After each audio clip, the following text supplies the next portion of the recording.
Good evening, everyone, and welcome live on the World Racing Network to tonight's broadcast of the Total Nonstop Racing Grand National Series, sponsored by Schue Lawn Service. Tonight, it is the Total Concepts I Want to Go Fast 150 here at Dover Raceway. The Monster Mile in store for you tonight. Coming back from our off week. Glad to have you back with us in a great night of action. I'm Mitchell Adams, joined as always by Garrett Gleason up here in the booth. Garrett and these drivers coming off the off week, excited to get right back into it once again and looking out on track. These times and drivers, they're looking racy here tonight at Dover. This short track should put on quite the show for us here tonight. Mitchell, I love this place. Not as much as I love getting yelled at by all our TNR drivers about that off week we had last week. Nobody seemed to like that, and I'm sorry and I apologize. But guess what? Like you said, we're back here to Dover. We're ready to race, and this place is fitting to its nickname, the Monster Mile, because this place will eat you up, stomp on you, spit you out, and maybe even go home with your wife by the end of the day if you're not too careful. Yeah, this is a very tough racetrack, and we'll talk about that as the night goes on. Practice just getting wrapped up, starting a little bit sooner. I think Garrett made a little bit of a mistake here tonight, but we're all ready to go, just like all these drivers here, getting ready to qualify. This is Bill Edwards, tonight's race sponsor with Fatal Concepts, and you'll notice, Garrett, on the hood of Bill Edwards, it has a very special message. It says, "Happy birthday, Mom." That is because today is Bill's mother's birthday. So happy birthday, Bill's mom, Pam. We hope you are having a great day here today. Enjoy your birthday. We're glad to have you with us watching here tonight. If you are, Bill asked for a little birthday shout out, so we whipped it up for you. Happy birthday. Happy birthday, Bill's mom, and you've raised a fine, I can't say young man, you've raised a fine man, and I hope your day's a special one, and I hope Bill could come home with a win. He disappoints me enough. I hope he doesn't disappoint his mom. We'll see here Bill's first qualifying time about to come on the board, and he will be the top of the charts. He is, though, Garrett, the only driver to have taken time yet.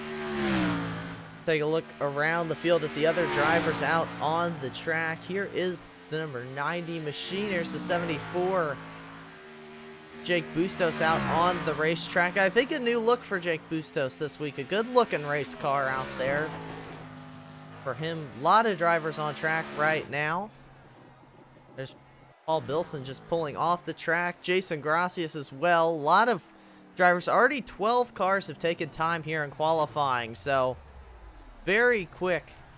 We're seeing almost everyone, Garrett, right on to get to the track. That tell you anything about drivers not wanting to start at the back here at Dover? That tells me something, Mitchell, but also tells everyone that I screwed up the qualifying session. It's one lap, and these guys probably just figured, let's get out there, get it over with. You got what you got. No do-overs or second laps. So you're over 2 tonight here, Garrett. How many mistakes have I made? Could you give me a running list? What was my first one? We shortened practice. Right. And now we got 1 lap of qualifying. Well, I don't know. I've never taken an illegal drug in my life, but if you would have looked at the server settings, you would assume I have been. So I do apologize to everyone, but what matters is the race is 150 laps. I did not screw that up. Our stage breaks on lap 40. They got their 3 sets of tires. I think all that stuff is correct, Mitchell. But hey, if somebody runs out of fuel on lap 3, it's probably because I did something else wrong. Hopefully that's the end of it, and both minor mistakes too, so we're not gonna absolutely let you have it here in the broadcast booth. Pole sitter right now, Tom Bourne, the number 16 machine. As of right now, you see Jamar Dumas getting up into the wall out of turn number 2. That is gonna do it probably for that lap. iRacing won't want to count that. The number 90 of Johnny Eckert just pulling off the track. 3rd place in qualifying. Jamar Dumas sitting in 12th right now. And just like that, there's nobody on the racetrack. There was everybody all at once. And now nobody at all is out here. It's a very quiet scene at Dover. Well, except for the number 90 sitting here.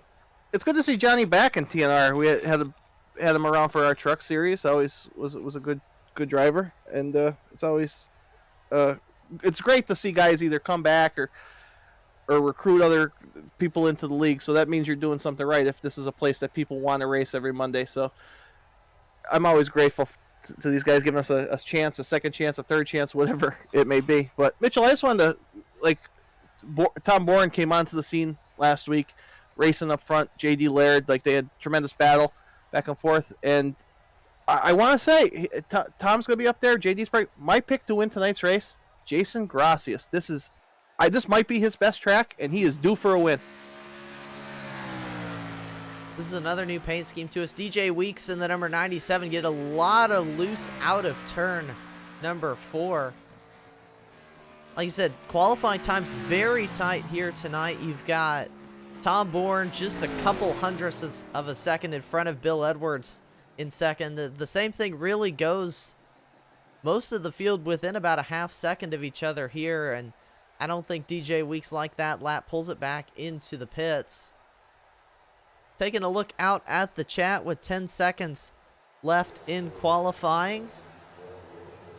We have Johnny Williams saying good luck all and hello to the booth. Hello, Johnny. Also, good luck everyone from, I'm going to say that wrong, Butch Case. There we go.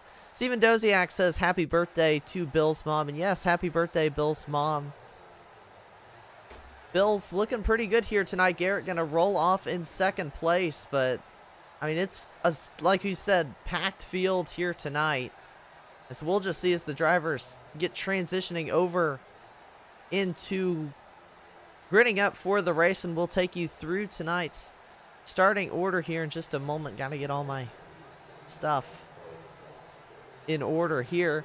It is going to be the number 16 of Tom Bourne. We talked about starting from pole position here tonight. Bill Edwards in the number 5, the Fatal Concepts machine, and tonight's race sponsor rolls off from second. Johnny Eckert will start in third. Tristan Thuggy Maher rolls off in fourth. The number 99 of Philip Scott starts from 5th place. Then behind them is Jason Gracias in the number 1, starting in 6th. James Lorello rolls off from 7th. Vincent Valvano in 8th. Robert Tripp is 9th, and Mike Floppy Tellier rounds out your top 10.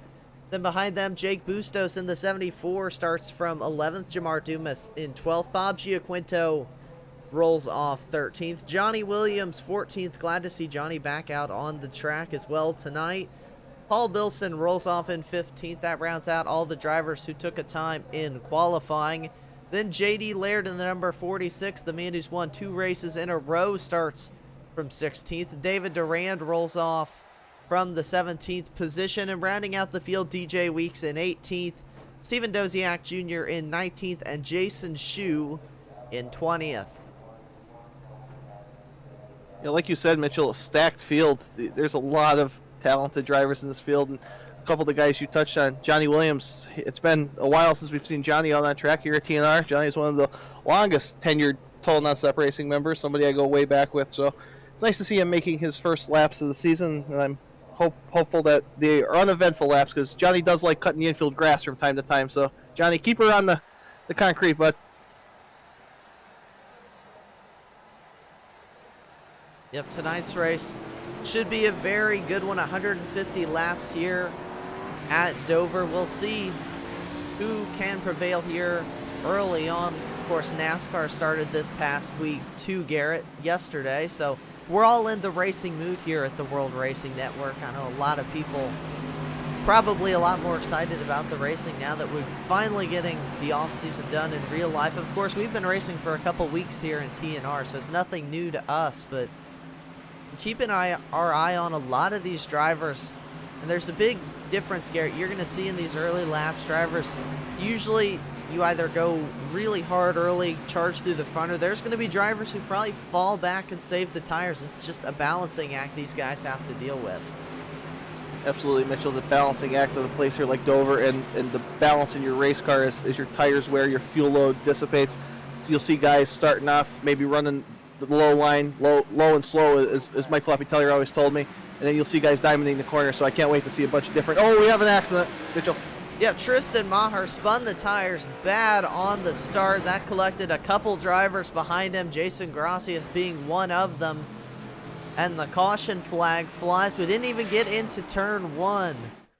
before the caution flag here tonight. Let's go back on the World Racing Network replay and take a look at what happened to Tristan Maher coming to the start of this race.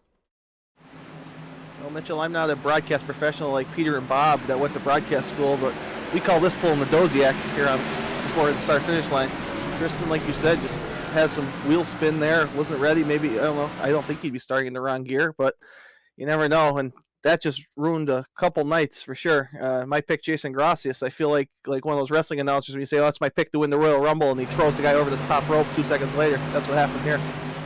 Well, taking another look at it from the aerial cam, it almost looks like Bill Edwards in the 5 kind of spun the tires on the start. Tristan also did, but then all kind of checked up to try and keep it out of Bill, and that led to the pileup there. That's just, no one expects the checkup in the opening lap of the race like that, and unfortunately, that put Jason Gracias down pit road, and I don't see anybody else but Gracias sitting 1 lap down in the pits right now. That's not at all how he wanted to start his night off. The 35 of Robert Tripp is sitting in pit road. Not a lot of good cameras on pit road here at Dover. It's going to be a waiting game and a guessing game as far as our pit road angle, see who has damage from this accident and who gets to carry on. I'm hoping for a bunch of minor damage, and these guys, I mean, losing your night on lap before lap 1 is pretty hard to take, as far as you waited for this for 2 weeks and you get out there and you have a bit of a chain reaction on the start, and that was a good call by you, noticing that maybe it started up ahead of Tristan, which I didn't see on the initial shot. So just, you hate that. I mean, you've raced long, I've raced long, like, nothing worse than not even taking the flag at the beginning of the race. Yeah, you said it exactly right. Been off a week, come back here 2 weeks later, ready to race, and then very first lap you end up with significant damage. That's exactly what happened to Robert Tripp, and I believe Jason Gracias might have taken it to the garage, possibly waiting for some confirmation on that one. But yeah, early on, drivers not how they wanted to start things off, and we didn't really get much of a taste for what everybody's got in them, Garrett. We haven't even seen them go through a corner green flag, so we're just going to have to sit and wait here. But Bill Edwards did drop to 3rd there, so starting now on that front row is going to be the number 90 of Johnny Eckert. So he said coming back, very fast car in the early stages of this race, qualifying up toward the front, and it didn't take him long to make a pass there under green. So we'll see what that number 90 has when we go back green. I think they're looking at 2 to go, possibly. Maybe they'll just run like this all night. I could probably get out there and be competitive if this is the pace. But yeah, these guys will re-rack them here and get ready to go green. I guess you're going to consider this almost the initial start again. I mean, the order's going to be a little bit different because of damage and Bill losing the spot there. But seeing Johnny Eckert up there near the front, I don't think I've ever seen him race in the GNS car. So it was fast in the trucks, and this is something. If you can make a pass here on Tom Bourne, who showed tremendous speed our last race out, that would really be a way to put yourself on the map here in your first GNS start. Yeah, you nailed it right there. Running up front, and Tom Bourne, very fast last week, almost won that race. Didn't quite have it, or 2 weeks ago, I guess we should say. Tried to run down J.D. Laird on the last lap, got a piece of the wall, but still came home with a solid finish. But yeah, out of the gate strong, and I think from the scorer's perspective, this is going to go down from a restart, but for our purposes, this is still the initial start of the race, and not much has changed either. And Dover's a good track where you can make things work in both the outside lane or the inside lane, so I don't think it's going to hurt Bill too much starting there from the inside of row number 2. Look at Philip Scott too, Garrett. We've seen Philip, he's shown some pace at times, but I feel like he's kind of struggled to get up here consistently. But Philip, in the opening stages, very up toward the front. He's a very good short track racer as well, from what I've watched of him up in the broadcast booth. So Philip Scott's another driver we've got to keep our eye on here tonight, because I know he's going to have some pace here at Dover. The thing that strikes me most about Philip Scott this season, Mitchell, is that he is maturing in front of our eyes. He is not putting himself in those bad situations, and it's really making a difference as far as his season goes so far. I mean, he had that race where Mike took him out to win the race, and he was an adult about it, and that's a big step for Philip. He's going to show them what he has on the track and not do all that extra stuff off of it. iRacing pace car ducking back down pit road. We're about to go green flag for the second time here tonight, and Tom Bourne hits the iRacing restart zone, and we are green flag once again, and it was a good start for that number 16 up the inside lane. You've got Johnny Eckert trying to work the outside lane a little bit. Now ducks down with the run. Got a great exit off turn 2. And now that 90 challenging for the race lead into turn number 3. This is our first taste, Garrett, really, of how do these different lines perform and where do you want to be when someone catches you? Yeah, Mitchell, it's very hard if you get pinched on the bottom here, I think, with that car to the outside to make the pass from second place. Now, if you're the leader and you almost diamond the corner off to not let the guy get underneath you, that's a different story. But getting underneath someone here is almost easy enough to do because you have so much momentum in these corners. But making that pass with somebody on your outside, if they do not give you enough room, is I won't say near impossible because it's racing, but it's not easy. Yes, a very tight racetrack. This track very difficult to get off the corners. It always feels like it wants to go right up to the wall when you drive up that hill. So being pinched down like that, it is very difficult. You are exactly right about that.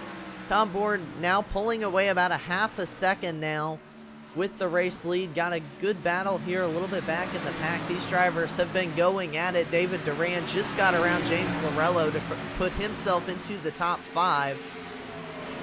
Little ways further back in the pack. Let's see if we can find where this battle's at. That's Johnny Williams in the lows, the Jimmy Johnson throwback. Very fitting to run the Jimmy Johnson paint scheme at Dover. Battling with Vincent Valvano for the 9th place position, and you see right behind him Tristan Thuggy-Macher started up inside the top 5, now well back in the pack, and you can see the front end damage on that number 17, Garrett, as he tried to get under Vincent Valvano, but the 64 cuts him off into turn number 3. But luckily for Maher, we're at a short tracks. Aerodynamics not the most important thing, as you saw Johnny Williams blink there for just a second, but he still looks pretty racy in that number 17, but lost a lot of track position. This is a track that's very difficult to get it back.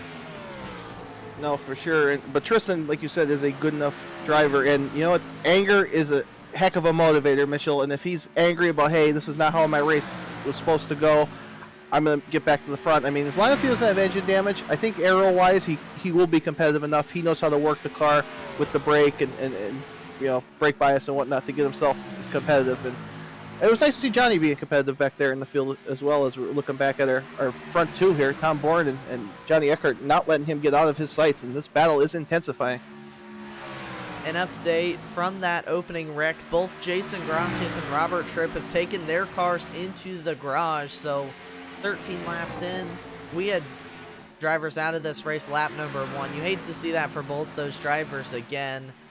Jason Gracias was one of those drivers you talked about to win here today, so hopefully they can rebound next week at the Indianapolis Road Course. That'll be another interesting one, but that is going to be talked about a lot later on. Looking here at this battle for the lead, you see Tom Bourne got reeled in a little bit by Johnny Eckert here, and Eckert looking to maybe make a lunge through 3 and 4. Tom just runs up a little bit higher through the corners and diamonds it off a little bit more than that 90 is doing right behind him. And long-term tire saving, that usually tends to be a little bit better here at Dover, but you see Tom Bourne is kind of diamonding that corner. He enters low, lets the car roll up, and then gets it back down on exit. That is usually good more on the short run. So you're seeing 2 different approaches to Dover right now. And this racetrack is the 90 thought about making a lunge into 1, but not quite there with the speed. Yeah, not quite there, but not losing any time. And that's what's incredible. Like you said, I mean, 2 different lines, guys using different amounts of tire, and yet no one seems to have that advantage right now. This is usually a stage of a race where somebody shows their dominance and starts pulling away. But these 2 drivers, the 60 and the 90, are very evenly matched. But we'll see, like you said, as this run goes on, get into the stage break at lap 40, if the tire balance on one of them fades away. Another battle back in the pack. We highlighted David Durand getting around James Lorello. Lorello wants it back, and Durand got into the wall out of turn number 2. That opens the door for the Elizabeth Lorello racing machine to drive up the inside lane and move James Lorello back into the top 5. And Mike Tellier trying to follow in his footsteps. Tellier gets around Durand as well. And Mike Tellier's been a driver all season. We've seen him march up to the front, and then usually one way or another he ends up fading back into the back, and then he runs his way back up to the front again. He won 2 races doing that, so you can never count out driver of the 47. We found out this early in the season. Mike is very good at this place. As someone who's raced with Mike for 15 plus years, Mike is a guy that when I struggled here taught me how to run this track, about getting your tires on that little seam you could barely see on the racetrack and just hooking it and giving it all you got. And Mike is having a tremendous season. I've probably talked to Mike less this season than any other season in the history of us running TNR together, and it's because he's focused. He wants to win races and show everybody what he has on track. We always talked about him being the bridesmaid. Well, now he's a championship contender, and he wants that Total Nonstop Racing Championship trophy. Yeah, Mike Tellier, 3rd in the points. You talk about being a championship contender. As these two continue to battle up front, it's been almost 20 laps, just over 20 laps now, but these two, there's no separation between them. They've been running like this almost since the drop of the green flag. So very much even right now. It's going to come down to just who's able to save the tires better, or maybe they both save equally as well too, and we're going to be seeing a lot of this here tonight.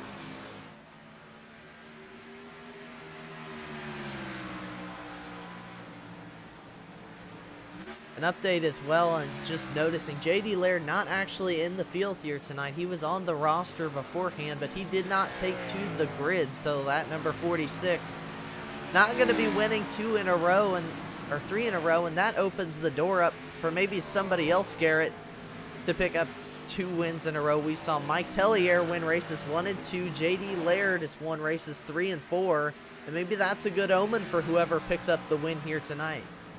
Yeah, I might pick Jason Grassi. It's not going to do it, but maybe Bill Edwards on his mom's birthday. What a present, because I don't know. You really think Bill bought something like thoughtful and like just, I know he loves his mom, but could you see him going out of his way for a birthday present, especially on race day? I don't know, Mitchell, but that'd be one heck of a gift, I think, the victory lane, the shout out, and just maybe you could celebrate with your family a little bit. That'd be pretty cool.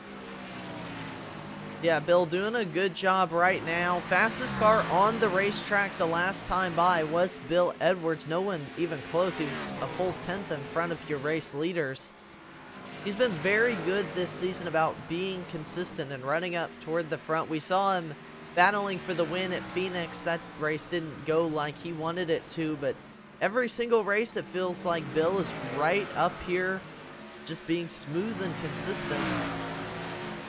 And he's putting himself in a great position. Again, the fastest car running down the leaders by almost a 1/10 of a second that last lap. So Bill Edwards definitely going places right now. He's making up a lot of time on those drivers up front. Yeah, Bill's doing a great job, and this seems to be his season so far. Just whatever, like fall in line, figure the track out, get in your rhythm, and then slowly reel them back in. Bill seems to be doing a great job this season of saving those tires, and it's showing 20-some laps into the run here that he has the long run speed in that number 5 machine. Having a great run here tonight. Another driver who's having a really good run so far is the number 97 of DJ Weeks. He started this race from the 18th position and currently runs in 6th place, up 12 positions in the first 27 laps of this race. That number 97, we saw him, he didn't get the qualifying time in, but that is a fast Chevy Camaro for Weeks. Yeah, welcome to Total Nonstop Racing. Another pretty much fresh face here and coming out the scene. These guys don't come out the scene and want to run 20th place like me, feel everybody out. These guys come here and they want to compete, they want to win, and that's what it's all about.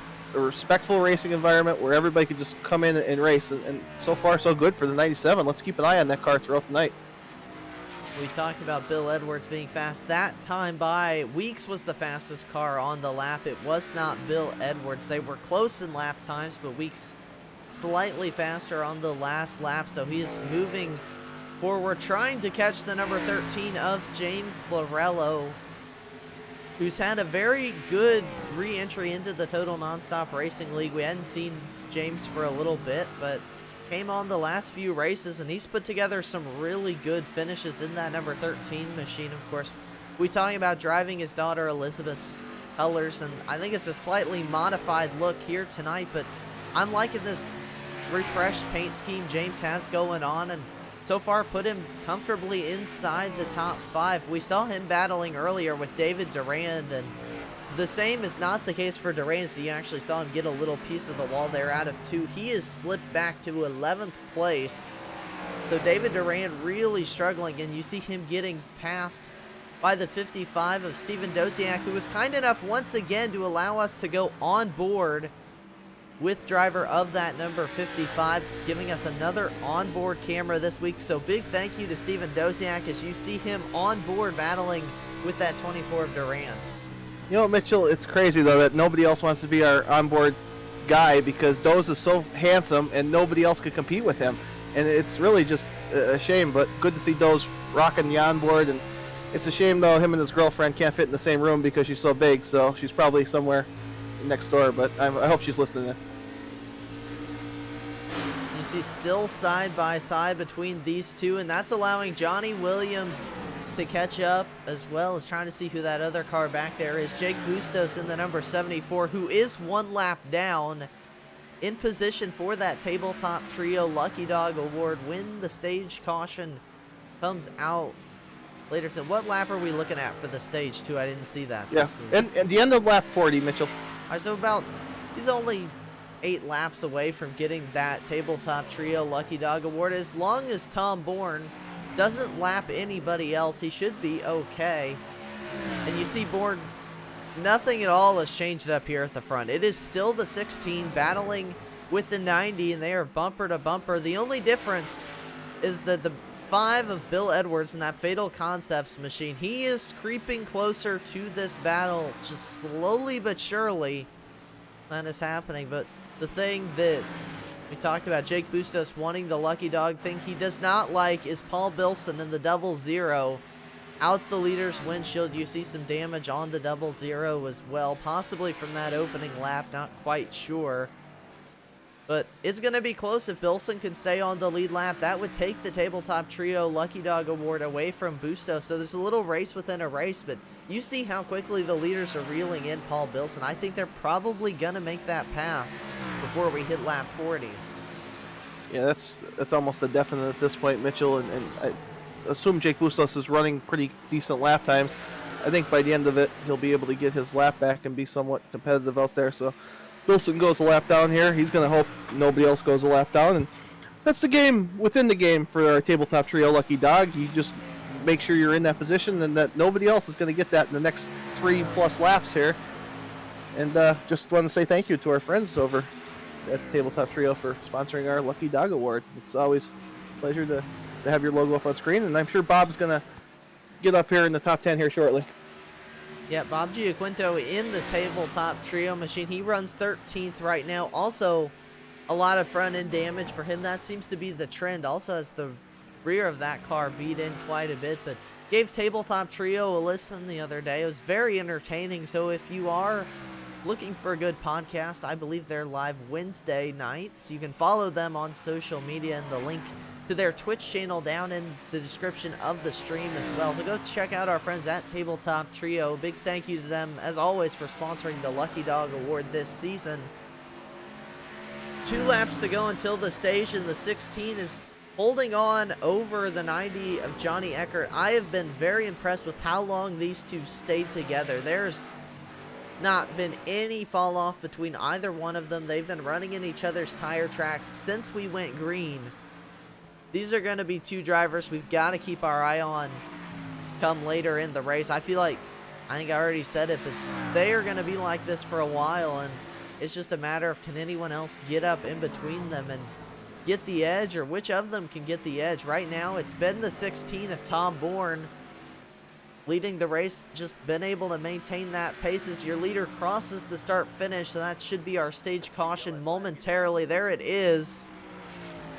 The stage break complete here in the I Wanna Go Fast 150, sponsored by Fatal Concepts.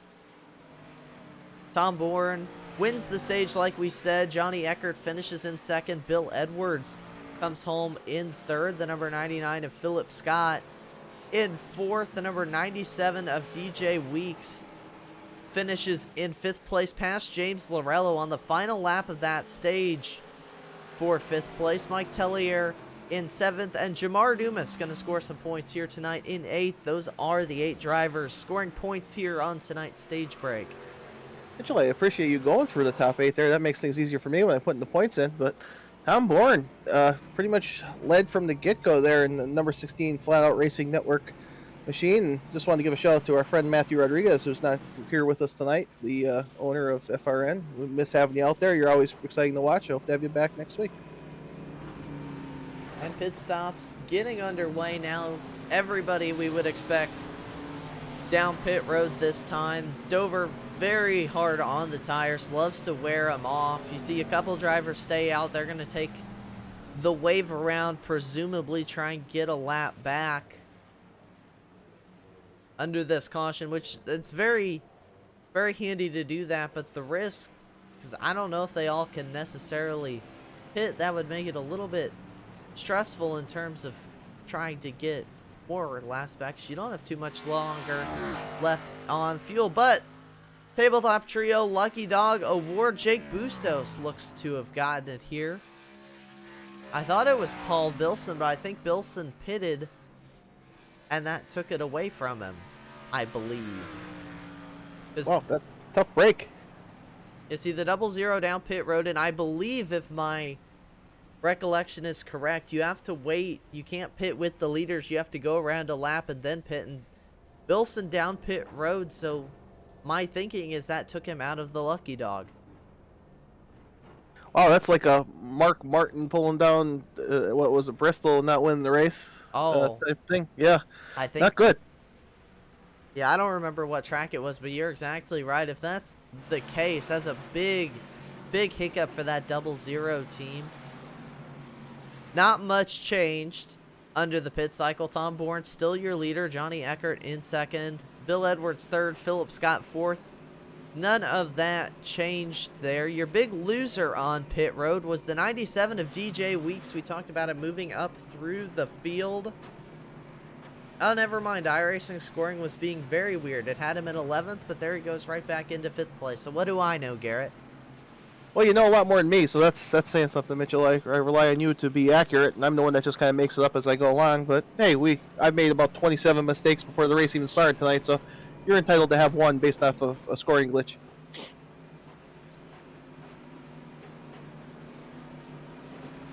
Looking at the battle for the race lead, because that's been the focus really here tonight. Tom Bourne and Johnny Eckert, they've both been very similar on speed. If you're that number 90 running in second place, what do you have to do to get around Bourne for that race lead? Well, right now, Mitchell, I'm still not in a hurry. But if you're the number 90, obviously you want to get out front. You want to see if your car behaves a little better in that clean air, what you dictate in the pace and whatnot. But right now, I think the 90, you know you're on equal ground at the very least. So try to get a good restart. If you can get the lead, great. If you can't, just fall in line and hope for that 16 to make a mistake and give you the opportunity. It's only a third of the way here, roughly through the race. I don't think you need to push it right now. But do you have a different point of view on that? I think if it's me, I push it hard for maybe 2 or 3 laps and try and get the lead on the restart. And if I don't do that, I settle in. But you're exactly right. There's a lot of racing left to go. Not even quite to the third race distance. But me, I like to be up in that race lead. So if I'm Eckert, I'm pushing very hard on the restart here. Same goes for Bill Edwards, Philip Scott in the second row, and all these guys up front. Dover is a very hard racetrack to pass on. I kind of talked about that earlier, especially when the tires wear off. It's really difficult to turn that race car, get it to do what you want to do. So these restarts like this, we had one on the opening lap, but you don't know how many more of these you're going to get. We went green flag after that all the way to the stage, and this season we haven't seen a ton of caution. So I think you're going to see drivers get pretty aggressive here and try and make up some spots while everyone's still bunched up together. Yeah, you're absolutely right. That racer's mentality is that if I can, well, first of all, you want to pass them on pit road, okay? If I couldn't do that, I'm going to get them here on the restart, get a couple spots, and especially you want to, if you're in 6th or 7th, you want to get into that top 5. You're in 12th, you want to get into the top 10, and so on and so forth. So we'll see if we see some aggressive moves here as we go back green. It looks like the 16's got a heck of a start.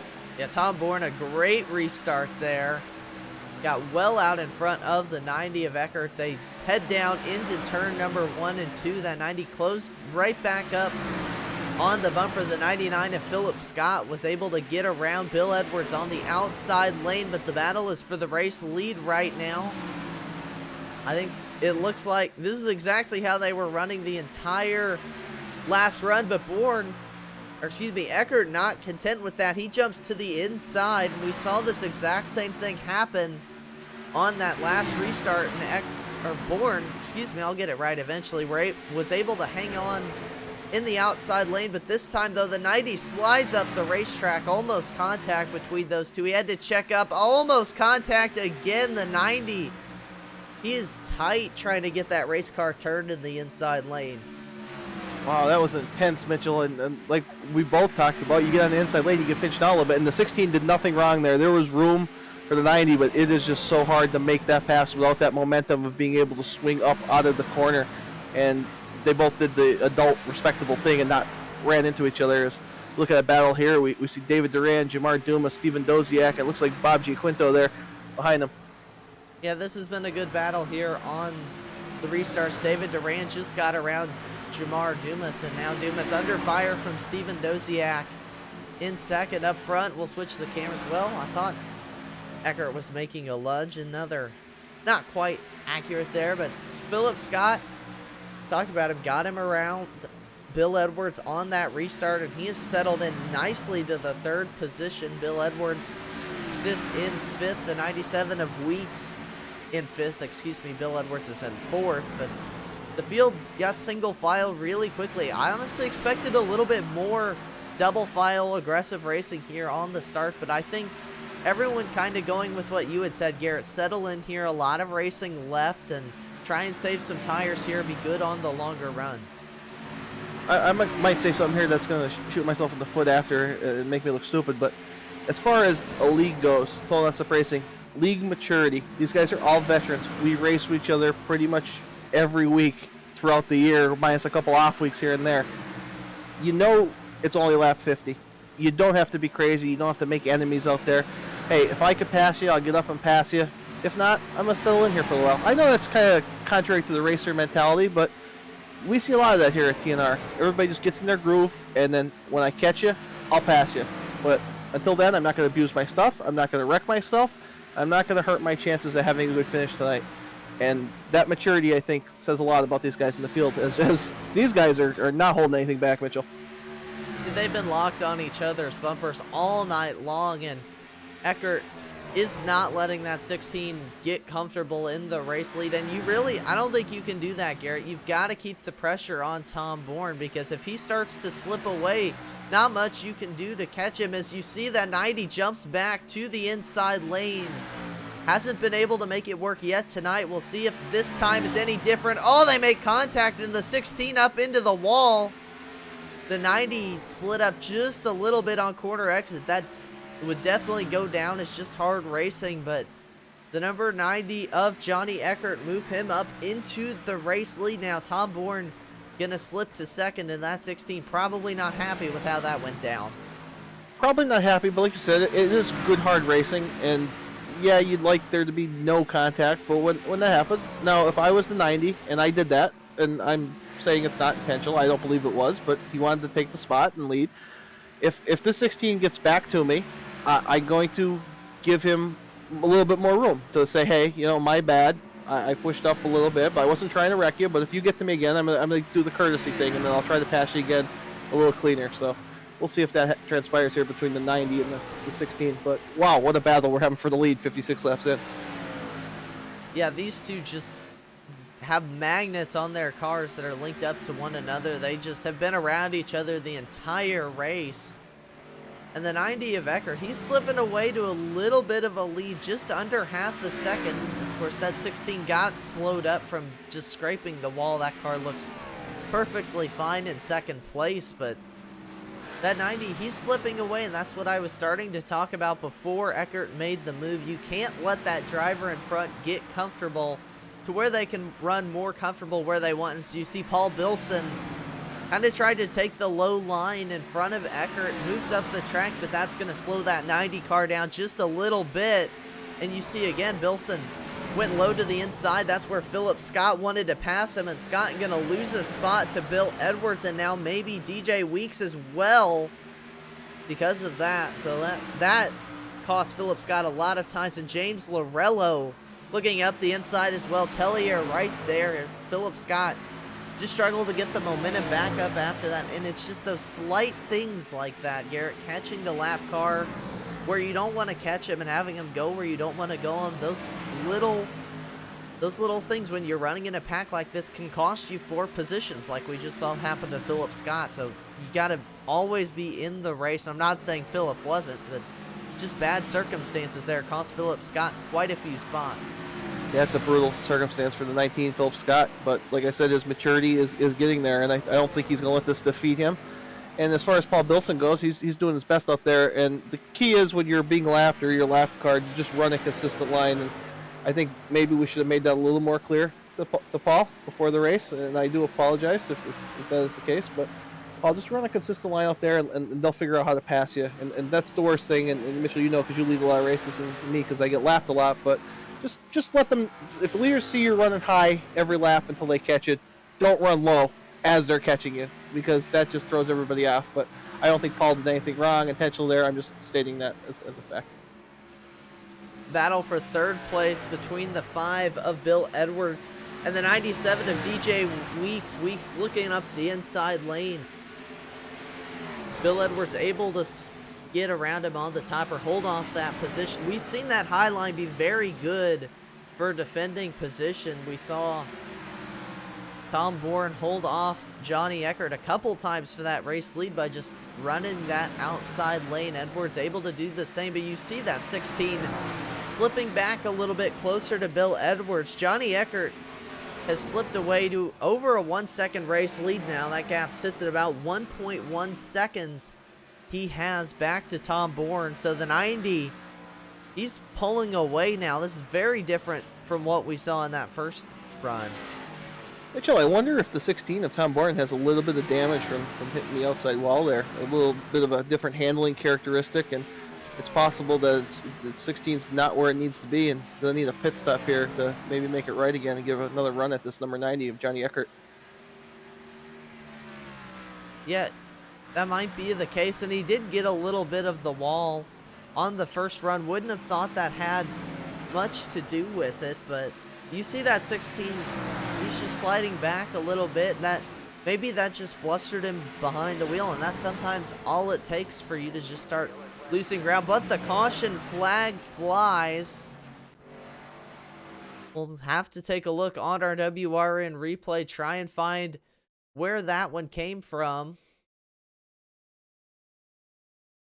Oh, big wreck on the back straightaway we're going to have here on the replay.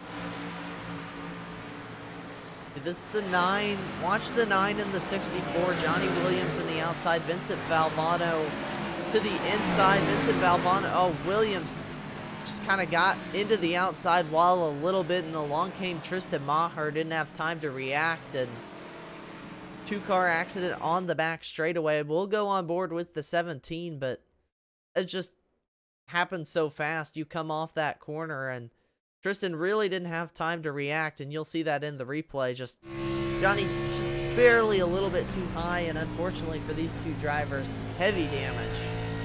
Yeah, my heart was in my chest when you said the 64 Vincent Valvano. He's making a steady run to the top 10. I got nervous he was going to be involved here, and not that I'm excited that Tristan got involved, but he's already having a rough night, and it looks like the number 17 is going to wind up on the trailer. And for Johnny Williams, your first race back, and I talked about you don't want to make a scene or be the story, and that's unfortunate for Johnny because I know he was just so excited to be back out there, but I don't expect those 2 cars to be very competitive as this race goes on. But pit stops. Yeah, and Tristan had trouble on that initial start of the race we highlighted, so it's not been the night he wanted at all either. Here's, like you said, pit stops happening under this caution. You see the 16 of Tom Bourne. He is still sitting in pit road. He has yet to leave his pit stall. Very interesting to see. Probably then, Garrett, you have to assume he had a lot more damage than we thought he had from that little scrape with the outside wall, or else he probably wouldn't be sitting in the pits this long. Yeah, you're going to give up the track position now, but get those fenders pulled out and get your car right so you could get back to the lead. If you're the 16, you've proven you've had the speed, and obviously it'll be easier to get into the first the top 10 and maybe the top 5, and then you're going to struggle to get back to that second or first position. But it'll be something to watch, and I think the 16 is going to be whole again. I think they'll have enough time to pull that fender out and get that 16 right. Let's see, while we're under this caution, I think this is a good chance to pull somebody into the broadcast booth. Maybe Bill Edwards. It's Mitchell and Garrett up in the booth. You got a copy? Yes, sir. Well, talked a lot about you here tonight, running in second place right now. I know it's your mom's birthday, so you're wanting to put on the good show here tonight, but how's the track feeling for you? You're looking awfully fast out there. Track feels great. Setup feels good. It's rotating good. So hopefully we can pull off a good finish. So you have no complaints, Bill? Is that true? I never have any complaints. So what'd you get your? Well, you know what, Bill? Let me restate. What's the best present you've ever gotten your mother for her birthday? So it's gonna be a win tonight. Wow! With a happy birthday, Mom, on the hood. That's amazing. Good answer. I've got the confetti here on the broadcast. I whipped it out a couple times. Garrett's probably getting tired of seeing it, but I love it. I got it ready for you to get down in victory lane. I'll have confetti on your entire interview if you win. Nice. All right. Well, there's some motivation. Bill, I have bad news, though. Doze's girlfriend ate the cake already, so we're going to have to improvise. Oh, yeah, you got to hide him. Well, you see the pace car lights go off. You're getting ready to go green. Thanks for dropping by in the booth, Bill. Best of luck to you in the rest of this race. Right on. We'll catch you later. That was Bill Edwards, driver of the S2R number 5 machine. And Garrett, we talked about him a couple times. Just Bill, very methodical, very good at saving the tires. One of the best drivers I know at managing the tire runs and the pit cycles. And he's got himself in a great position right now, up starting on the front row. We'll see if he can capitalize on that here this restart. Yeah, I think Bill's going to give it all he has here and see what he has for the 90. Almost a reverse situation of the 90 going after the 16. Now we're going to have the 5 going after the 90 and seeing if he has enough to make the pass. Like you said, the first 2-3 laps, give it all you have and then settle in if you don't get there. But the 16's ready to start charging through the field. And don't count out that 99 either. And Jake Bustos back here on the lead lap as well. There's a lot of fast cars towards the back here. And these restarts are a great opportunity to get some spots real quick. Yeah, Jake Bustos right up here at the front of this pack, back in 13th, but on the lead lap now. Green flag is back in the air. Is a good start for the 90 of Johnny Eckert. He slides out to a comfortable race lead over DJ Weeks, who makes the move up into second place. Bill Edwards actually fell to 4th, now trying to make it 3rd, dives under the 47 of Mike Floppy Tellier in turns number 3 and 4. Bill able to complete that pass, get himself back up into the podium positions, 3rd place. But I've been impressed with DJ Weeks here. We have seen him methodically working his way up through the field. Also started in 18th position, now up into 2nd place. There's a couple big movers here tonight. You've got Steven Doziak started 19th, up running in 7th. Mike Floppy Tellier started 10th, running 4th. So there's been some big movers here, and that battle not done either for the 3rd place position. But right now it's Johnny Eckert picking up where he left off that last run, comfortably up at the front of the field. Yeah, I'm impressed obviously with the 90 of Eckert, but DJ Weeks, wow, like it's been a steady charge to the front here, and that battle for 2nd place is intensifying. But you can't help but be impressed with this showing in your first TNR event here for DJ Weeks. Yeah, this is exactly how you want to start out your TNR career. If you're DJ Weeks, you want to come into a league and be that guy who immediately is running up at the front of the pack. And it's still early enough in the season, too. He's still in the contention with the points and all that. So Weeks, so far so good, just about halfway through this race, but you see him now. Bill Edwards is caught up to the back bumper of the 97, gonna try and put on the fight for second place. We will see if Edwards is able to do that, but it's not been easy to set up that pass. That's what I've noticed here tonight. It's taken drivers almost to get a slip up from that car in the front to make the run, or you've got to really think about it, build that run up, and you see Bill trying to really straighten out his corner exit. He runs higher a little bit through the middle, and then he arcs it down on the exit, but that gets difficult too when you get right up behind that next car. But these two fighting to try and stay in front of each other. If you're the 97, that's reeled in your race leader. They're not too far back off the back bumper of Eckert now.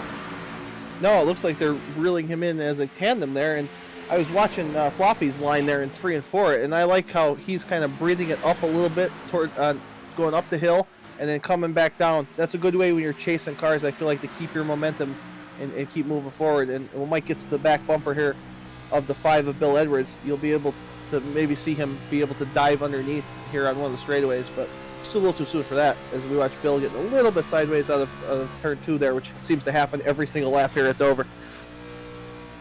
Yeah, this track's always a balancing act of either too tight or too loose, and oftentimes that changes throughout the run. I know when I ran here last season with you all in those next gen cars, I really struggled early on with being tight, and then all of a sudden it's like the rear tires got lit on fire and I was just sliding all over the place, just struggling to hang on to the car on corner exit. That's how quick this track can turn around on you, and drivers gonna fight that all night long. As you see, these top 4 have broken away now from 5th place James Lorello, is about a half a second, a little more than that, off this battle between the top 4. He is comfortably in 5th place, looking through the field for any other battles we have on the track. The 55 of Steven Doziak locked bumper to bumper. Now Jamar Dumas gets out in front of him, but Doziak's having a good night here tonight too. Talked about started 19th, now running in 9th. This 55's, he's having a solid run here tonight at Dover. Yeah, Doze used to be a guy, Mitchell, and you won't believe this now because he puts together some good runs. But we'd come to a track like Dover or Bristol, and he would just burn the tires off the thing like nobody's business. It'd be 3 laps into a run. He'd be like, I'm at 15% tire wear, and he wouldn't know what he was doing. But over the years, we've been here at TNR, been together racing. Doze is one of those guys that has gotten so much better, and like, we like to bust on Doze all the time, but he is competitive week in and week out nowadays, and it's because he's put the time in, and he keeps refining his craft here. And a track like Dover here would eat him up, but now you can see him solidly running here in the top 10, having a good run tonight, and it's always nice to see Doze on camera. That should be like a full-time thing. Well, we're 2 weeks in a row we've had onboards with the 55 of Steven Doziak, and anybody else who wants to get an onboard camera, just send us a message at WRN. We'd love to have it happen.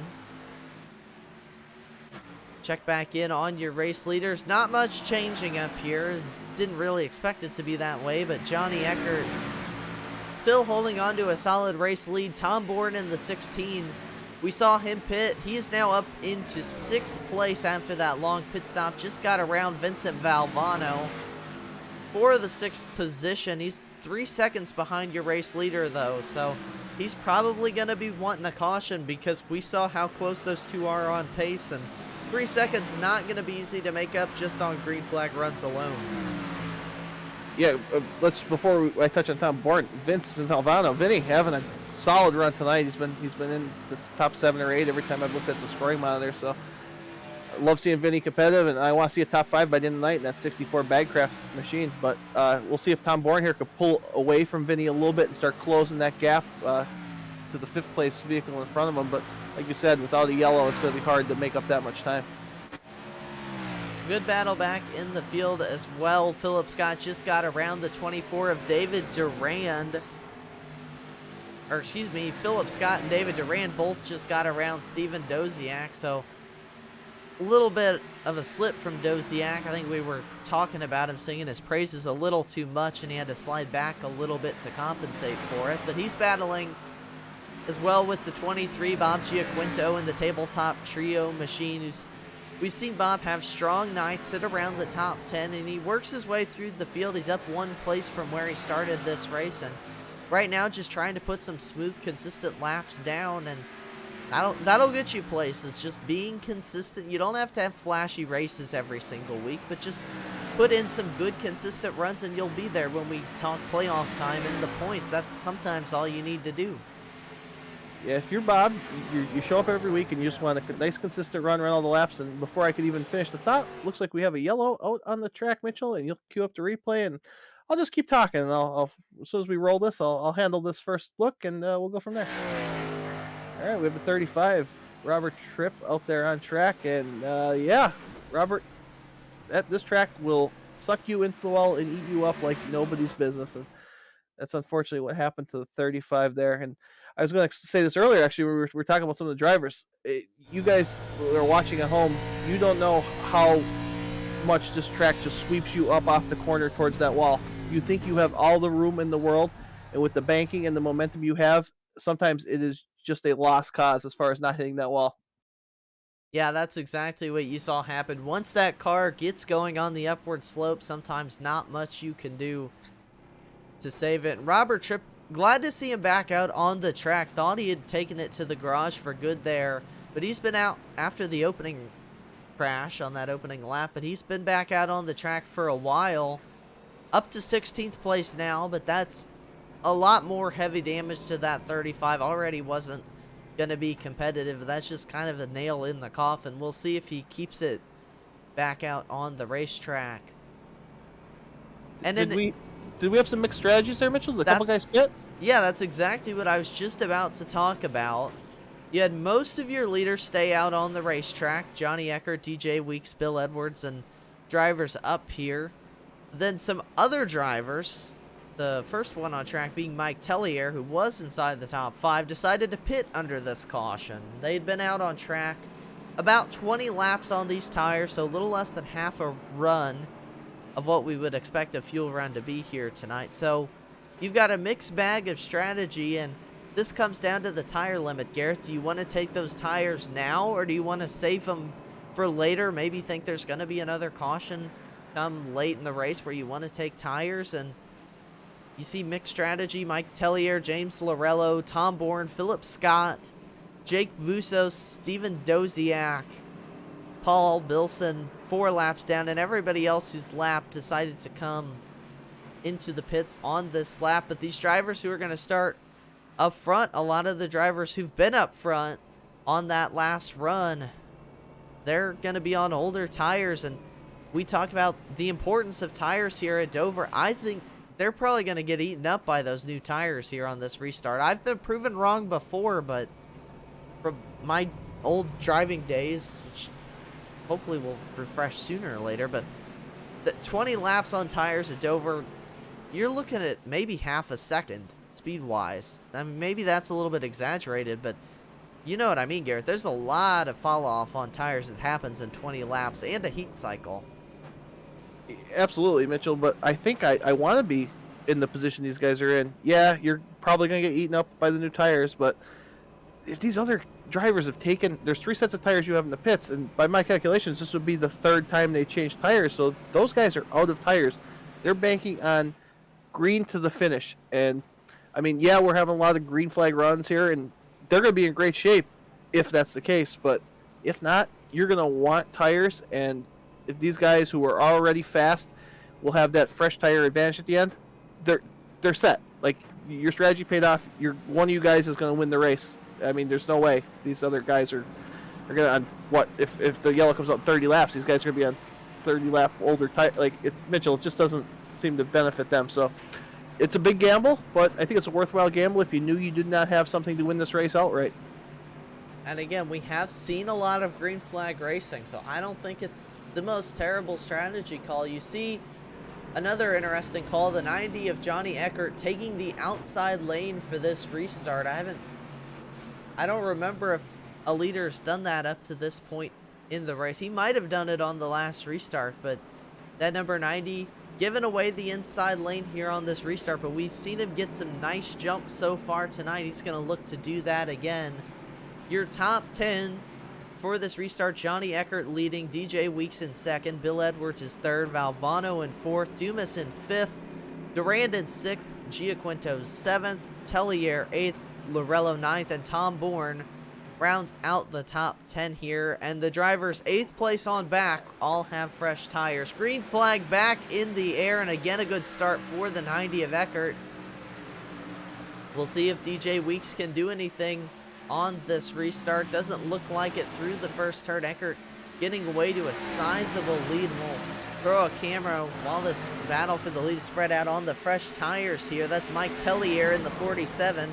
He's the first car on fresh rubber, and you see just how much better he's going to be able to get through that center and drive off. I think he's being a little bit conservative right now behind the 24, but again, you're going to want to be conservative on these tires because you have to run with these for the next 60 laps of this race.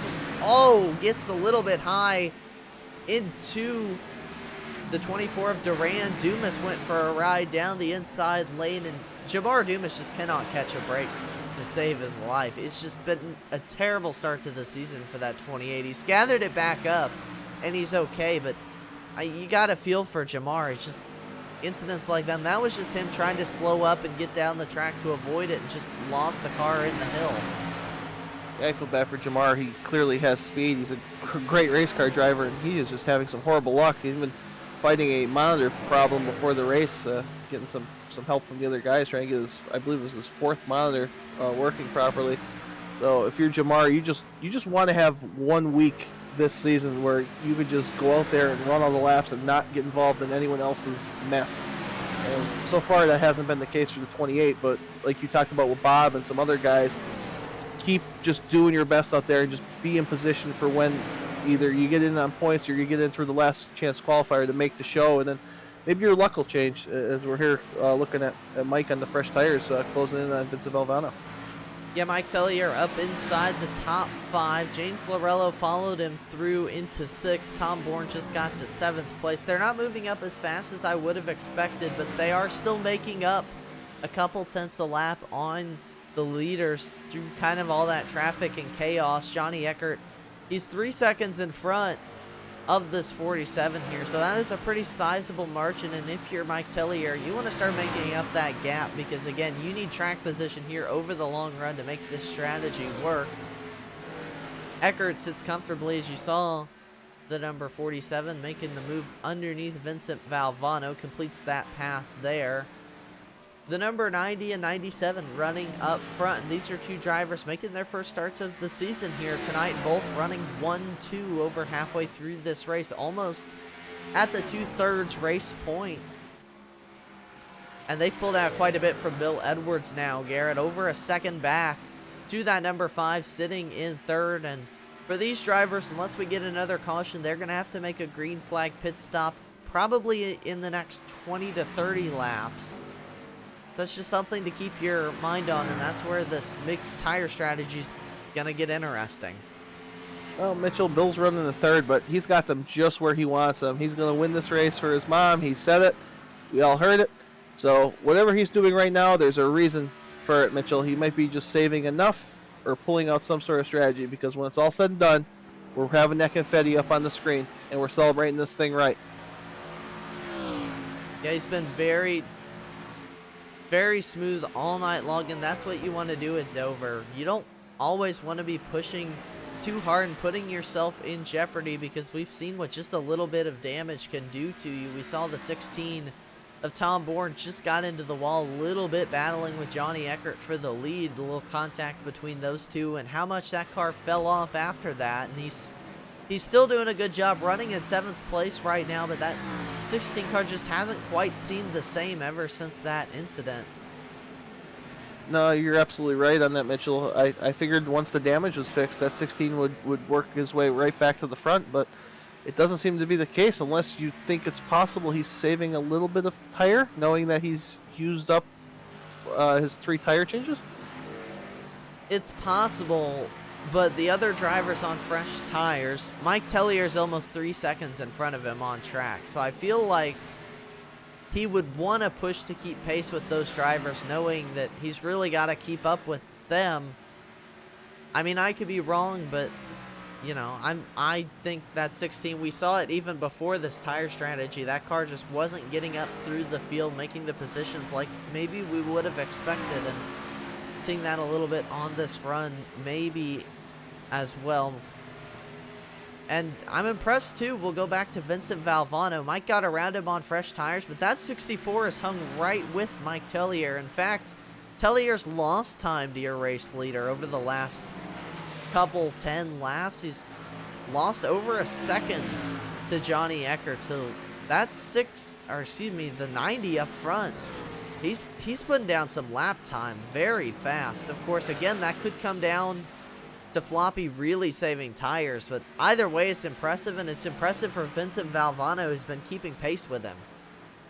I said it before, Mitchell. I'm the world's biggest Vincent Valvano fan, and I love seeing him run in the top 5 here. And when Vinny wins a race, I might shriek like a teenage girl. I just want to tell you, I'll be that excited. So you will have to have a mute button handy when that point comes, because I think Vinny's going to get there. He's gotten to the point where he's consistently around the top 5. And then all it's going to take is a spot here and there, some luck to go your way, and he's going to be finding himself in victory lane. And I can't wait for that day. But right now, Vinny, top 5 is fantastic. Keep running those laps, and maybe we'll get in the top 3, and we'll get interview him by the end of the night. We've seen a lot of drivers put on good, solid runs, as we'll put a pin in that, because Bill Edwards is down pit road. The first driver of your leaders to make a green flag stop is the number 5, the S2R Fatal Concepts machine. Again, thank you to Fatal Concepts, tonight's race sponsor. You want a race car that looks like Bill Edwards' car here? Check out fatalconcepts.com. Bill, one of the best painters I know, does a lot of paint schemes. This is a newer look for him, but if you are interested in getting yourself a great iRacing paint scheme, go check out Fatal Concepts. They're linked down in the stream description as well. I'll be curious, Garrett, when your leaders come down. Johnny Eckert does not look like he's coming down. He is not. We'll see. No one else following Bill Edwards down, so that's what the 5 wants. He wants time on those fresh tires to get around these guys who've been running in front of him, but I'm surprised to see them not follow him down unless they think he pitted way too soon. You see Bill come out right in front of your race leader, and once he gets this car up to speed, just absolutely pulls away from him. You see how much he stretched away from the 90 just through that corner. You've got to imagine these guys have to pit within the next lap or two if they want to stay even close to the 5. Yeah, absolutely, Mitchell. I mean, you're going to give yourself a little bit of a gap. Like, okay, I had this much of a lead, and I could maybe go 2 extra laps, but anything more than that is really pushing as we see the speed out of the 5 car on those fresh tires. And now it's that counting numbers game where we're going to say, okay, the first group pitted on whatever lap it was, Mitchell, 80 some, was it? And then now these guys pitting on lap 110, give or take. And then the time they spend on the track, how much time they're going to have to catch a start. It's a thing that Peter Short was always good at telling me who was going to win the race. So I hope you're equally as good and you can tell me, oh yeah, this guy's going to have it when all is said and done.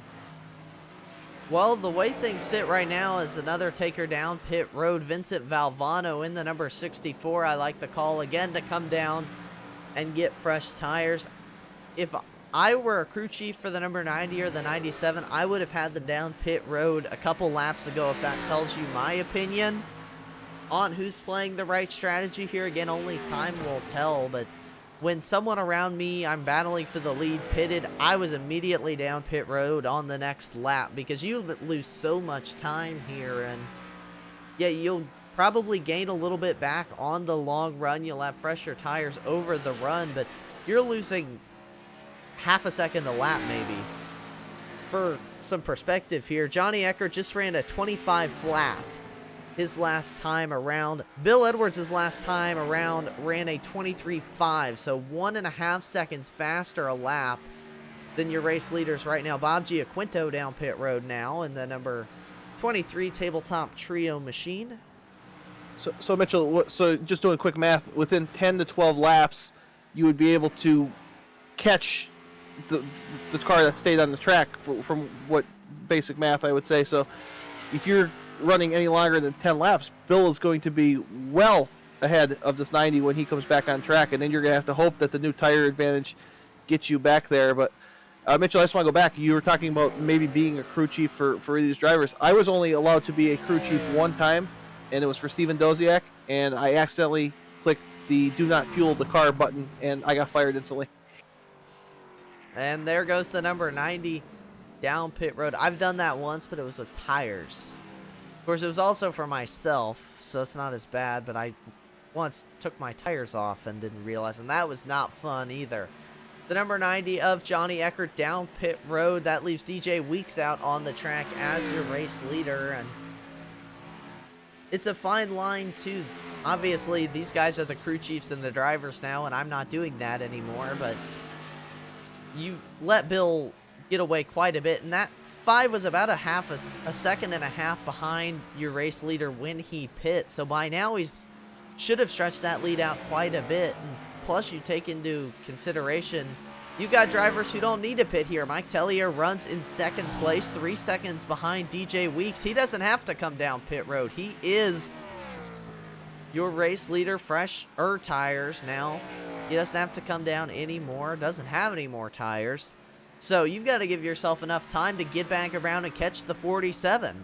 And he's running some decent lap times here. He's also gone pretty slow now, trying to save some lap time. But, I mean, that's the challenge. You've got Mike Floppy Tellier, James Lorello, Tom Bourne, Philip Scott, and Jake Bustos all on this other tire strategy where they don't have to pit again.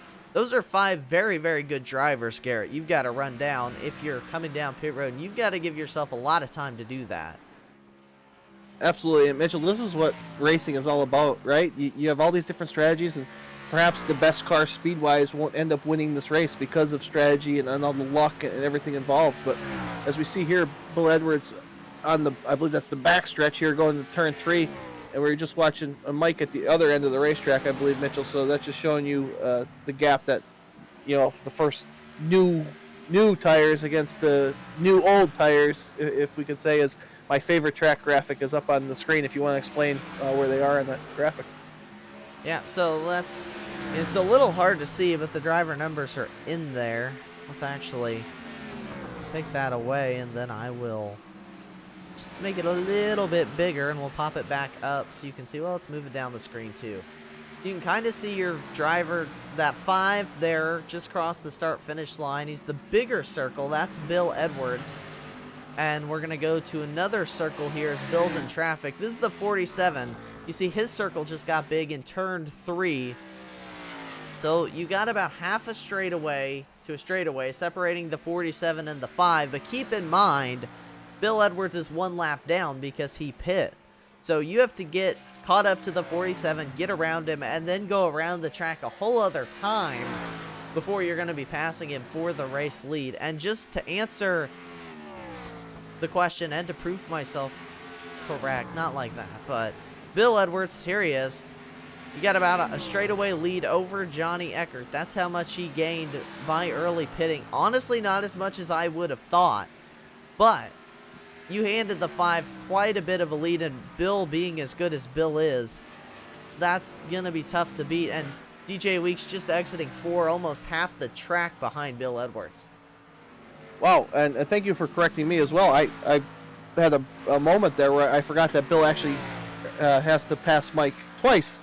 So I was kind of in a panic thinking, wow, this is horrible for the 47, but Mike is just counting the laps down now. He wants time to fast forward, hit that 4 times button on your remote, and just get this thing over with. But Mitchell, if you could choose right now, would you rather be in the position of the 47 or the guys with new tires, the 5, the 90 and whatnot?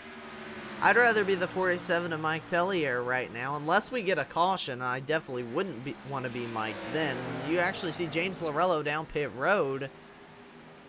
So maybe that 13 has another set of tires in the pits that he's wanting to take right now. Doesn't like what he's seeing, but eventually those tires are going to kind of lose their advantage. You're always going to be a little bit faster than that, guys. You see Bill about to unlap himself.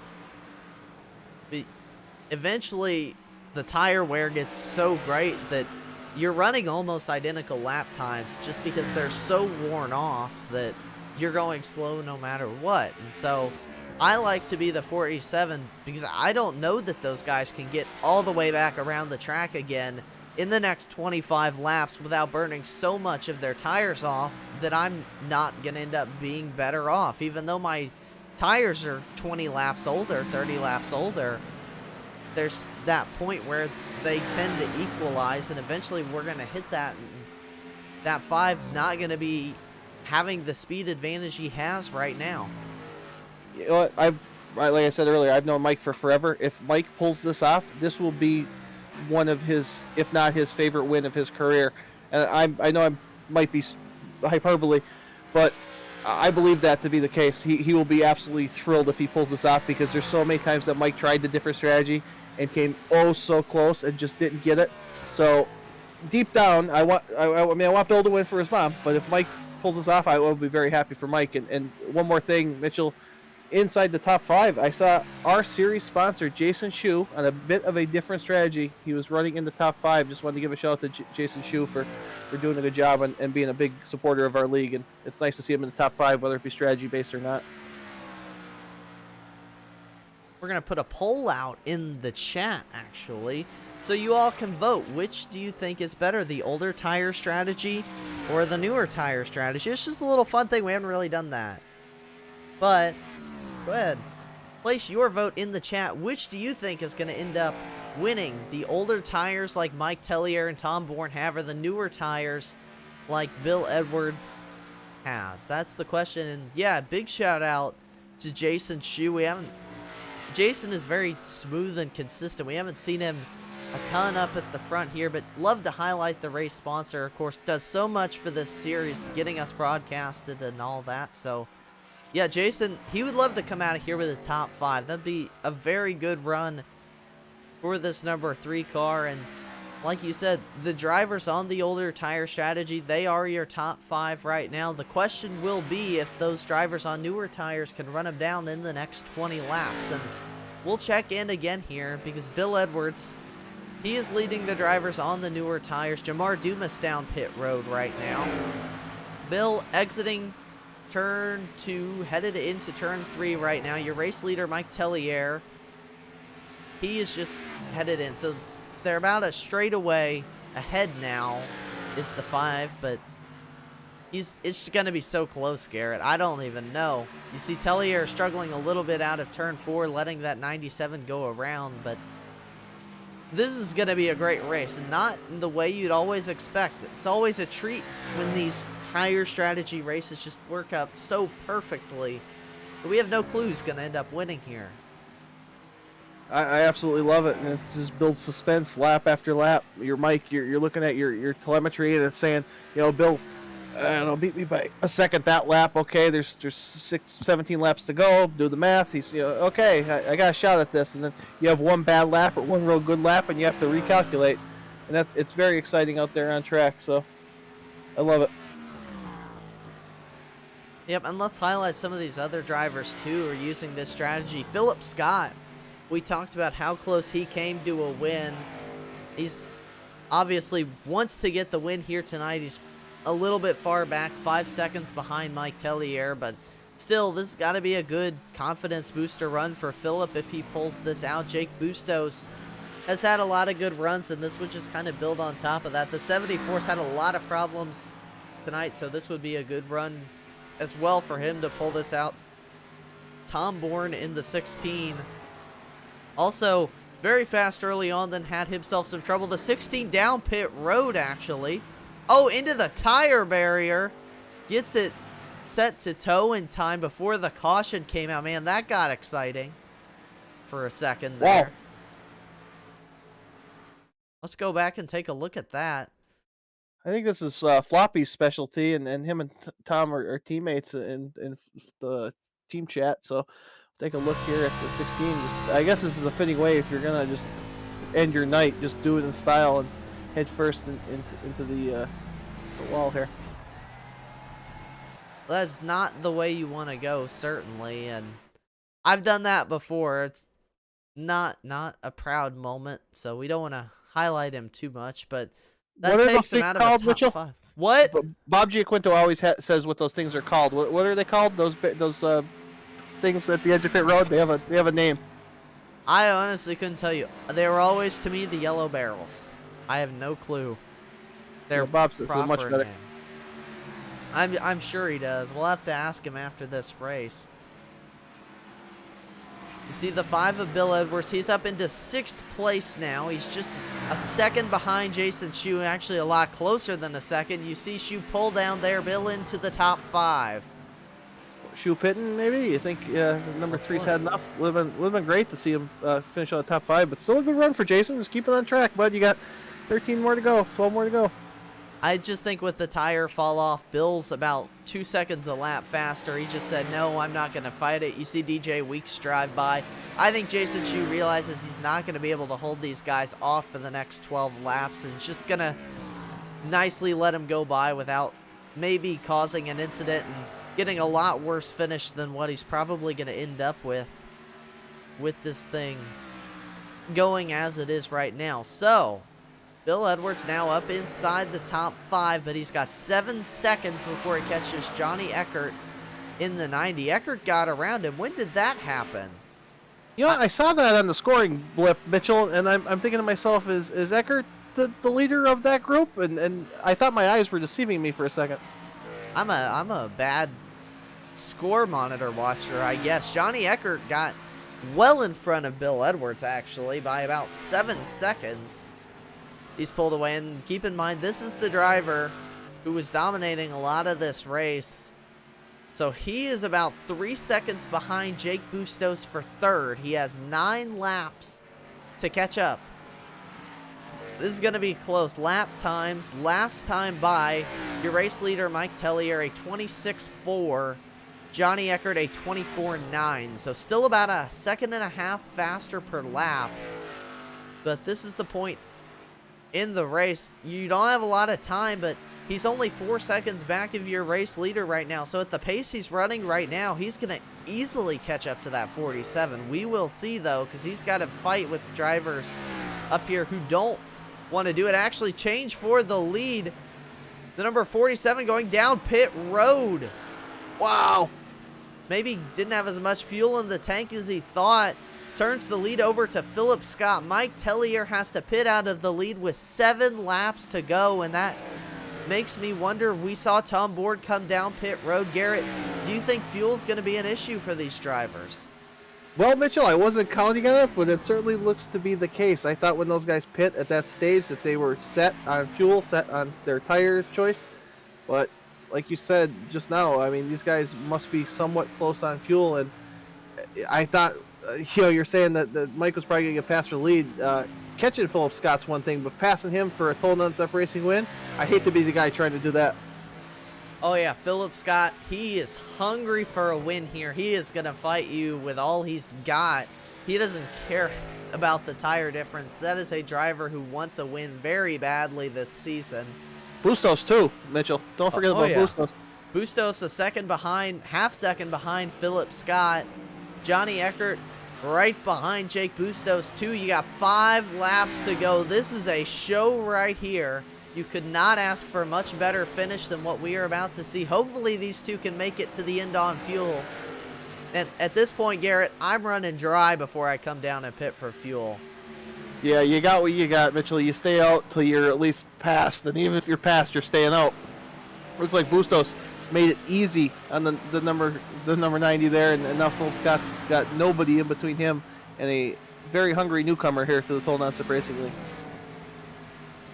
Our poll out in the chat. 3 of you thought the old tires would work. 2 thought the new would work, and there goes the 90 underneath Philip Scott.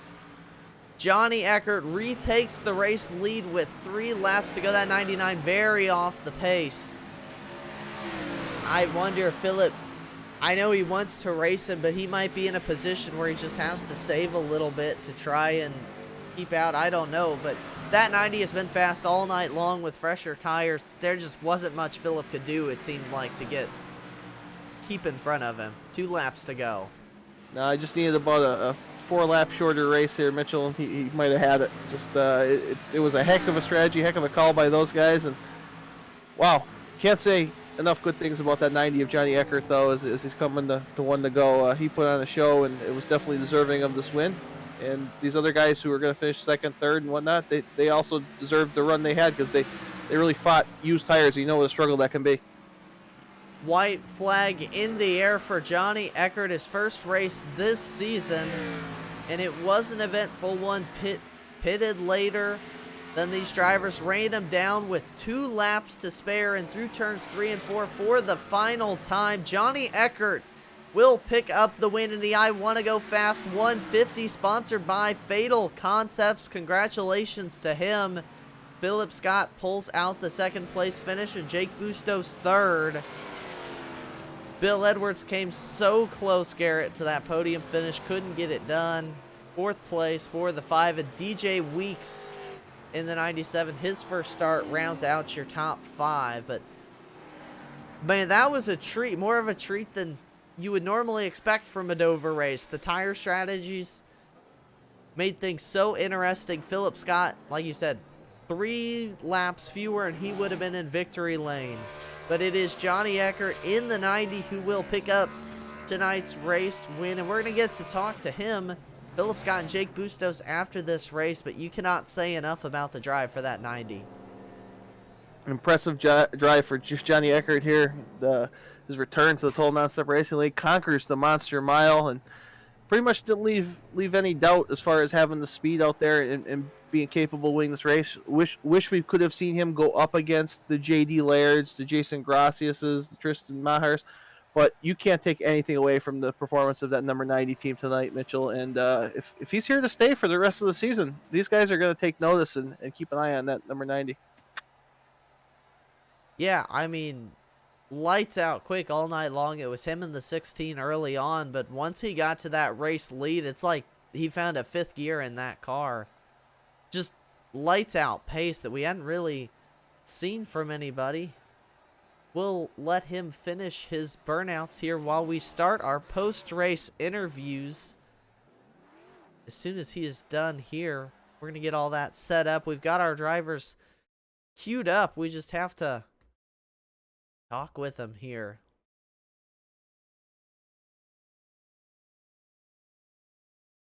All right. Let's get things started. Roll right into the post-race show. We will talk first with driver of the 74. That is Jake Bustos. Jake, it's Mitchell and Garrett in the WRN booth. You got a copy? What's up, brother? How you doing? We're doing pretty good up here. What a race for you guys out there. Just take us through what your mindset was with all those different mixed tire strategies. We were all confused up here trying to figure out what was going on, but you had it figured out tonight with that top 3 finish.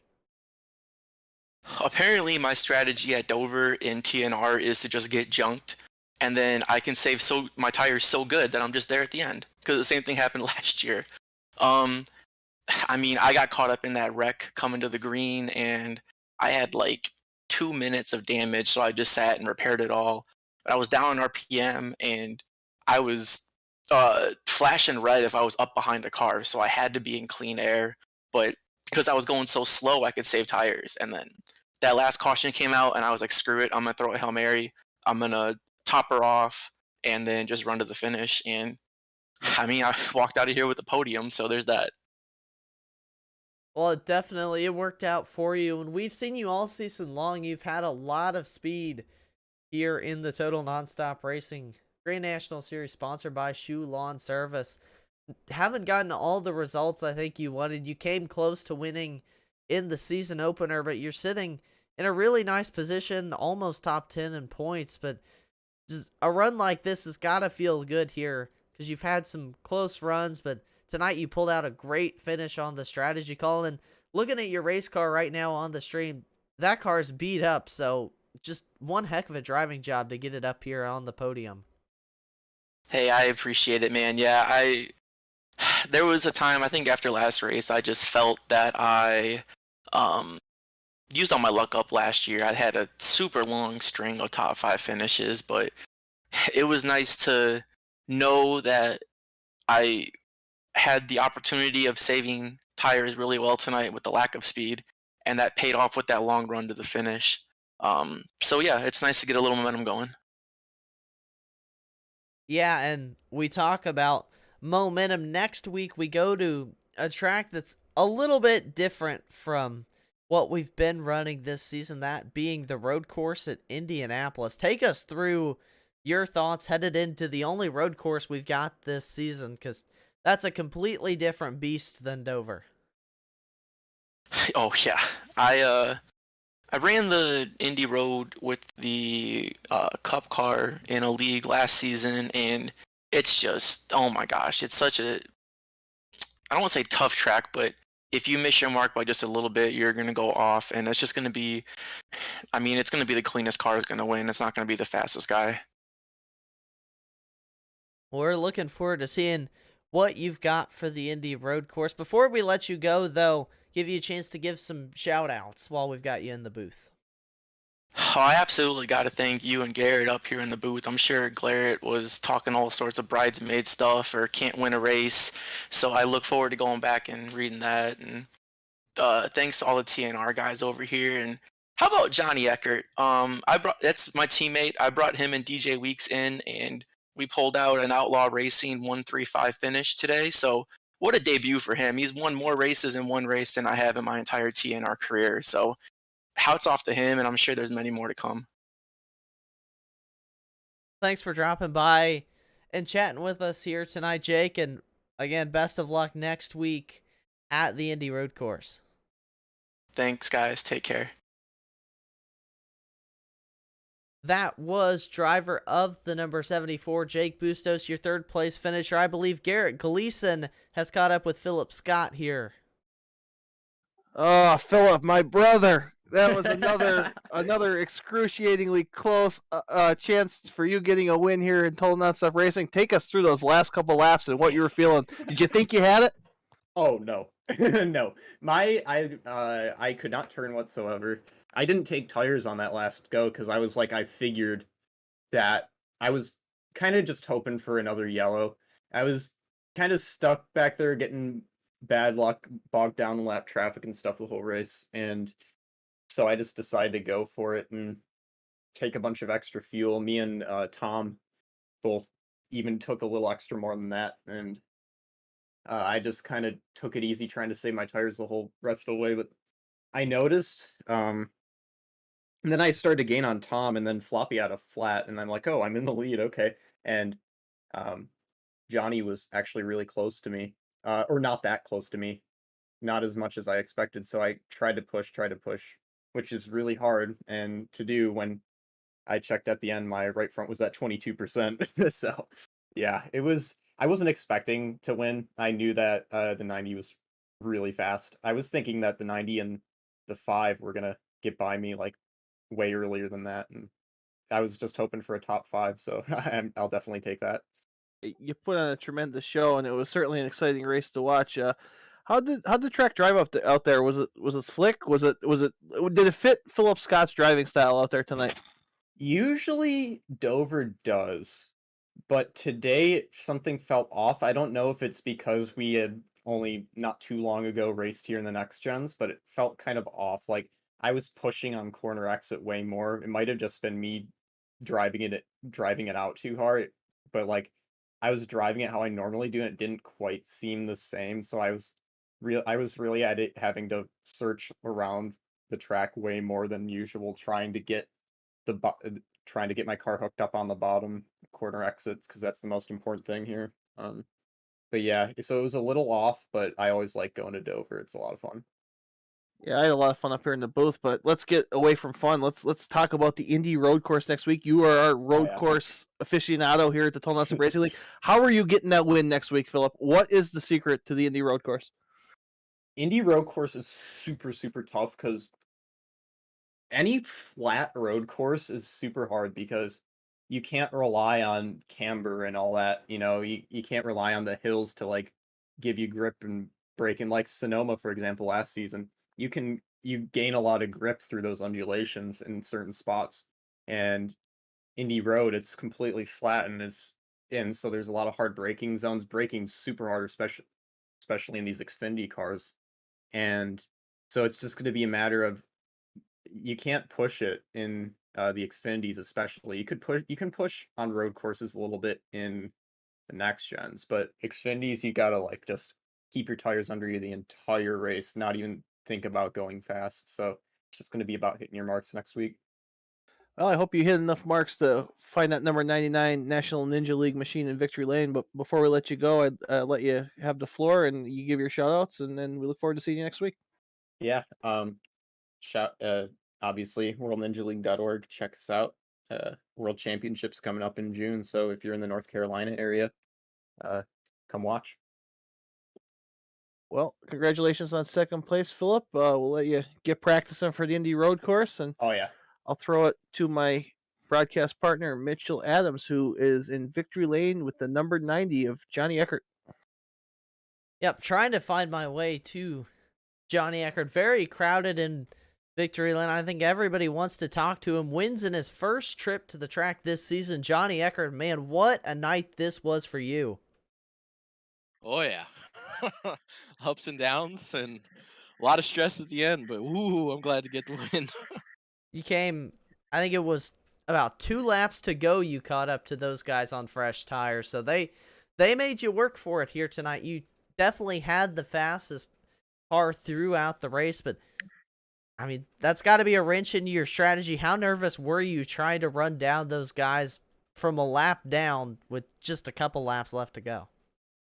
Yeah, I told Jake and Philip before I got pulled in here that like I knew what I needed to do over the first, I used the first 40 laps essentially as like a test to feel the car out and to push it and see what I got, and then I knew what I had for 40 laps. Like I knew where I needed to be.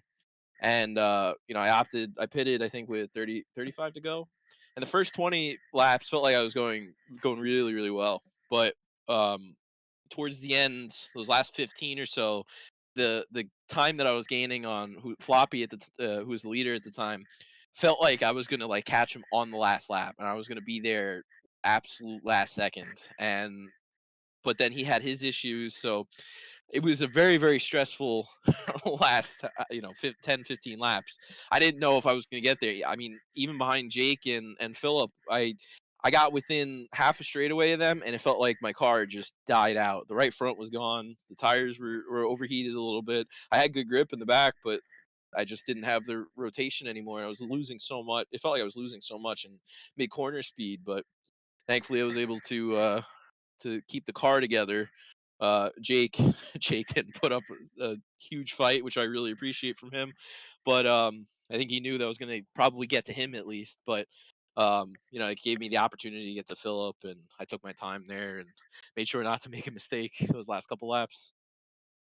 Is Dover a good track for you? Is this a track that you would have circled on the calendar says, I know I can be good here? Did you expect to run this well here today? I like Dover. Historically, years ago, I never used to run there, and then I met DJ, who has completely changed my outlook on it. And now it's probably one of those tracks that I feel like I can come out to and win at any time. It just depends, you know, what situation I put myself into. And today, with that strategy towards the end, I wasn't confident. I wasn't fully confident I was going to have the opportunity, but I knew that I had put on a good show.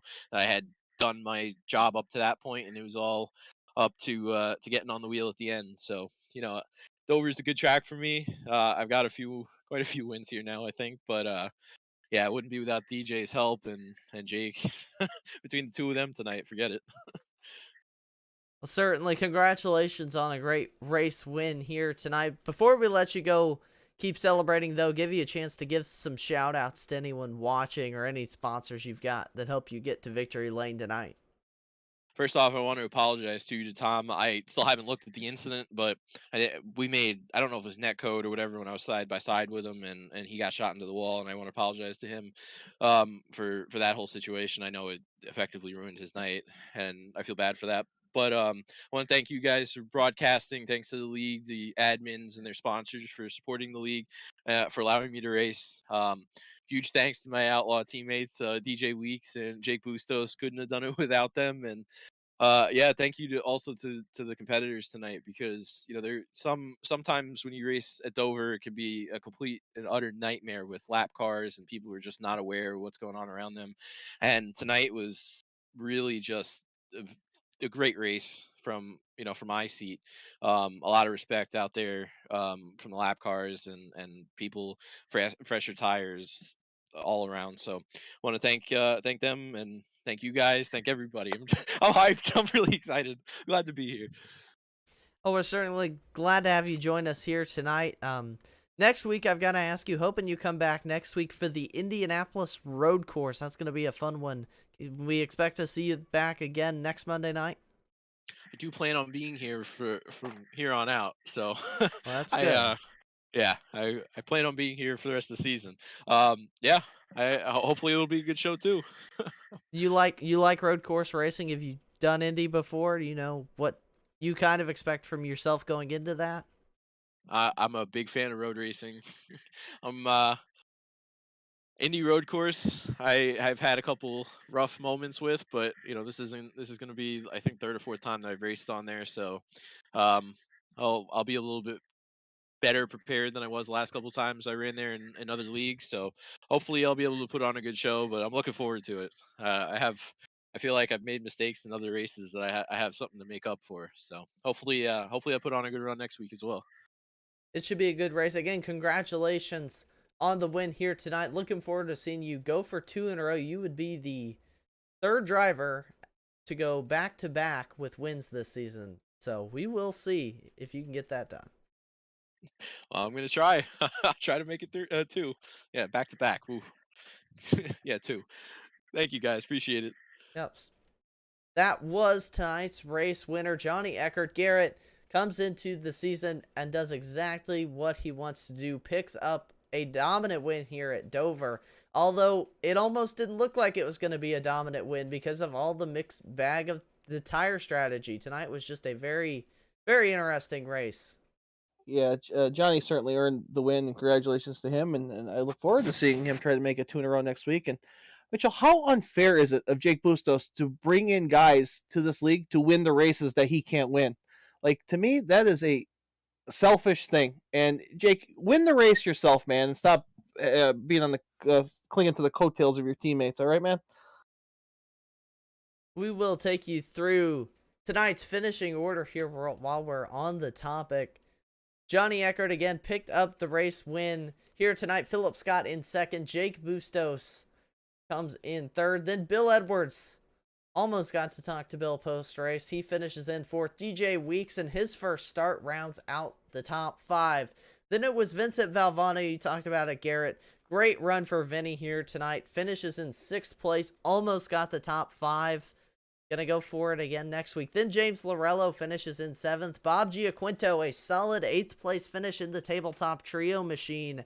Steven Doziak comes home in 9th, and David Duran rounds out your top 10. Then rounding out the rest of the field, Jamar Dumas in 11th. Jason Schue, it didn't end up being the night he wanted, in 12th place, having to pit.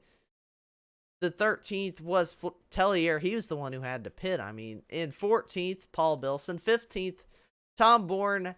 And then DNFs for Robert Tripp in 16th. Tristan Thuggy Maher in 17th. Johnny Williams 18th. And Jason Gracias rounds out the 19 cars who started tonight's race, although we didn't see much of him because he wrecked out on that first lap incident. But that is your finishing order for tonight's race. The I Want to Go Fast 150, sponsored by Fatal Concepts. Again, a big thank you to fatalconcepts.com for sponsoring tonight's race. If you want a paint scheme as good as the one Bill Edwards was driving here tonight, go check out fatalconcepts.com. They'll get you hooked up with a very good iRacing paint scheme. But Garrett, we talk every single week, and every single week it's been a fantastic race. This Total Nonstop Racing Grand National Series, sponsored by Schue Lawn Service, it's been putting on a show all season.